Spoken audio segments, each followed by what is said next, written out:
कहानी को अंत तक सुने और एक सब्सक्राइब ज़रूर कीजिए। कमरे में पसरी गहरी खामोशी किसी अनहोनी का संकेत दे रही थी।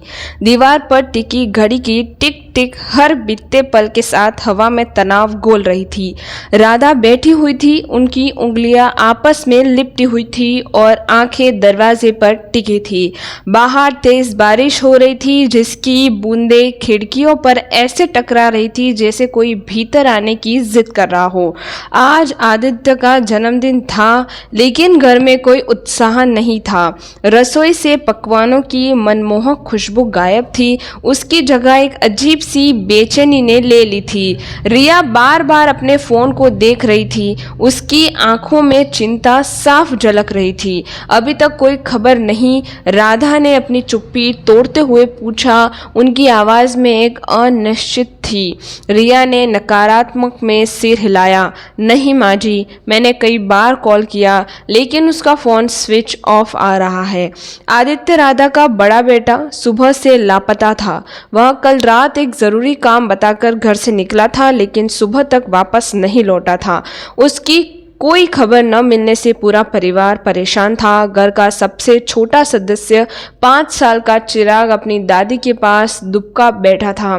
उसकी बड़ी बड़ी आंखों में डर था। उसे समझ नहीं आ रहा था कि हर साल उसके प्यारे भैया के जन्मदिन पर तो जो खुशी का माहौल होता था, वह आज क्यों गायब है।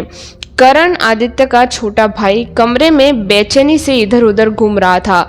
उसकी पत्नी अंकिता उसे शांत करने की कोशिश कर रही थी, लेकिन उसके चेहरे पर भी चिंता की लकीर थी। उनकी 2 साल की बेटी परी अपनी माँ की गोद में सिमटी हुई थी, महल की उदासी को महसूस कर रही थी।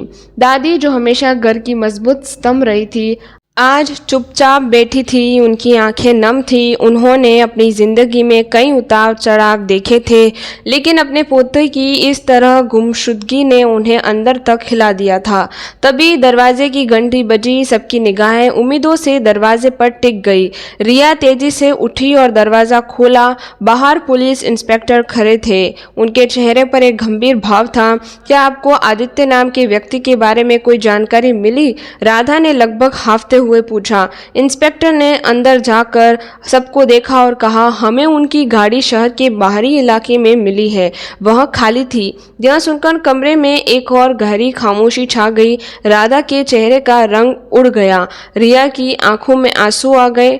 तो वह कहाँ है? करण ने पूछा। उसकी आवाज में डर और गुस्सा मिला हुआ था। इंस्पेक्टर ने गहरी सांस ली और कहा, हमें गाड़ी में कुछ ऐसी चीज मिली है जो चिंताजनक है। खून के धब्बे और वहां थोड़ा रुका एक टूटा हुआ चाकू। यह सुनकर राधा के पैरों तले जमीन खिसक गई। वह कुर्सी पर धड़ाम से बैठ गई। रिया ने अपने मुंह पर हाथ रख लिया। उसकी आंखों से आंसू बहने लगे। यह नहीं हो सकता, राधा मुश्किल से बोल पाए। मेरा आदित्य, उसे कुछ नहीं हो सकता। इंस्पेक्टर ने उसे तसल्ली देने की कोशिश की। हम अपनी पूरी कोशिश कर रहे हैं। हमने आसपास के इलाकों में तलाशी शुरू कर दी है। क्या आपको किसी पर शक है? क्या आदित्य का किसी से कोई झगड़ा हुआ था? सबने नकारात्मक में सिर हिलाया। आदित्य एक शांत और मिलनसार लड़का था। उसका किसी से कोई दुश्मनी नहीं थी, जितना वे जानते थे। कल रात वह कहाँ गया था? इंस्पेक्टर ने रिया से पूछा। उसने कहा था कि एक जरूरी काम है, लेकिन उसने यह नहीं बताया कि क्या काम है और कहाँ जा रहा है। रिया ने रोते हुए कहा। इंस्पेक्टर ने कुछ और सवाल पूछे और फिर कहा कि वे जल्द ही और जानकारी देंगे।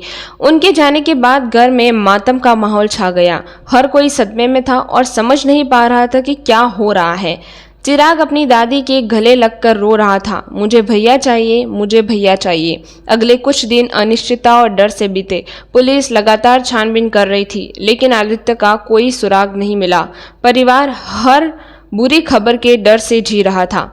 एक सुबह जब रिया बालकनी में खड़ी थी, उसकी नज़र लॉन के कोने पर पड़ी। वहाँ कुछ मिट्टी उखड़ी हुई दहक रही थी। उसे कुछ शक हुआ और उसने कारण को बुलाया। जब उन्होंने उस जगह को खोदा तो उन्हें एक प्लास्टिक बैग मिला। बैग के अंदर कुछ कपड़े थे और खून से सना हुआ एक वॉलेट जिसमें आदित्य का पहचान पत्र था। यह देखकर रिया और करण के होश उड़ गए। उन्होंने तुरंत पुलिस को खबर दी। पुलिस ने उस जगह की गहन तलाशी की और उन्हें कुछ और संदिग्ध चीजें मिली। परिस्थिति ऐसी बन रही थी कि आदित्य किसी गंभीर मुसीबत में फंस गया था। लेकिन कहानी में एक अप्रत्यक्ष मोड़ तब आया जब एक हफ्ते बाद सुबह सुबह दरवाजे पर किसी की घंटी बजी। यहाँ रिया ने डरते डरते दरवाज़ा खोला और सामने आदित्य खड़ा था। वह बुरी तरह से घायल था। उसके चेहरे पर खरोच थी और कपड़े फटे हुए थे, लेकिन वह जिंदा था। आदित्य, रिया चिल्लाए और उसे गले लगा लिया। राधा और बाकी सब भी दौड़ कर आए और उसे देखकर उनकी जान में जान आई। तुम कहाँ थे? क्या हुआ था? राधा ने रोते हुए पूछा। आदित्य हाफ रहा था और उसे बोलने में मुश्किल हो रही थी। रिया ने उसे सहारा देकर अंदर ले जाया और पानी पिलाया। थोड़ी देर बाद जब वह थोड़ा शांत हुआ तो उसने अपनी कहानी सुनाई। कल रात जब मैं काम से लौट रहा था तो कुछ लोगों ने मेरी गाड़ी रोक ली। उन्होंने मुझे अगवा कर लिया और एक सुनसान जगह पर ले गए। आदित्य ने बताया। उन्होंने मुझसे क्या चाहा? करण ने पूछा।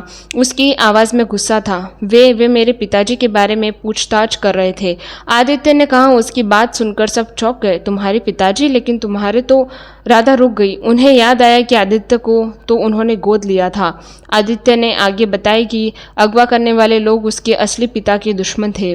उसके असली पिता, जिनका नाम शेखर था, एक बड़े व्यवसायी थे और उनका कुछ लोगों से पुराना विवाद चल रहा था। उन लोगों को गलतफहमी थी कि आदित्य के पास शेखर की कोई गुप्त जानकारी है। उन्होंने मुझे बहुत मारा और धमकाया। वे मुझसे उन जानकारी के बारे में पूछते रहे जिसके बारे में मुझे कुछ भी नहीं पता था। आदित्य ने कहा। किसी तरह आदित्य उन लोगों के चंगुल से भाग निकले थे, कामयाब रहा और वह जंगल में कई दिन तक भटकता रहा, भूखा और प्यासा।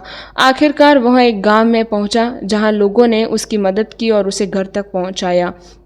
यह सुनकर पूरे परिवार ने राहत की सांस ली। आदित्य जिंदा था और सुरक्षित था, लेकिन इस घटना ने उनके सामने एक नया सच खोल दिया। आदित्य का एक ऐसा पहलू जिसके बारे में वे बिल्कुल अनजान थे। पुलिस ने शेखर से संपर्क किया और उन्हें सारी बात बताई। शेखर तुरंत आदित्य से मिलने आए। वह अपने बेटे को इतने सालों बाद देकर भावुक हो गए। मुझे माफ़ कर दो बेटा, मेरी वजह से तुम्हें इतनी तकलीफ उठानी पड़ी, शेखर ने रोते हुए कहा। आदित्य ने उन्हें गले लगाया। उसके मन में अपने असली पिता के लिए कोई कड़वाहट नहीं थी। वह बस खुश था कि वह जिंदा है और उसका परिवार सुरक्षित है।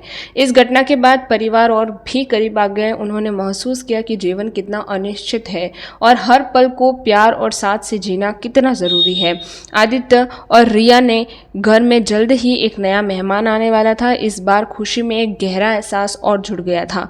मुश्किलों का सामना करने के बाद मिली एकता और प्यार का एहसास। शुरुआत में जो सस्पेंस और डर का माहौल था वह अंत में प्यार और समझदारी की जीत में बदल गया। परिवार ने यह सीख लिया कि चाहे कैसी भी मुश्किल आए, अगर वे एक साथ रहे तो हर चुनौती का सामना कर सकते हैं। और हाँ, आदित्य का जन्मदिन जो एक भयानक मोड़ ले चुका था, अब हमेशा उस दिन के तौर पर याद किया जाएगा जब परिवार ने नई मुश्किल को पार किया और उनका बंधन और भी मजबूत हो गया। अगर ये कहानी आपके दिल को छू गई हो तो प्लीज़ एक सब्सक्राइब ज़रूर करिएगा और शेयर ज़रूर करिएगा अपने फैमिली वालों के साथ में। Thank you.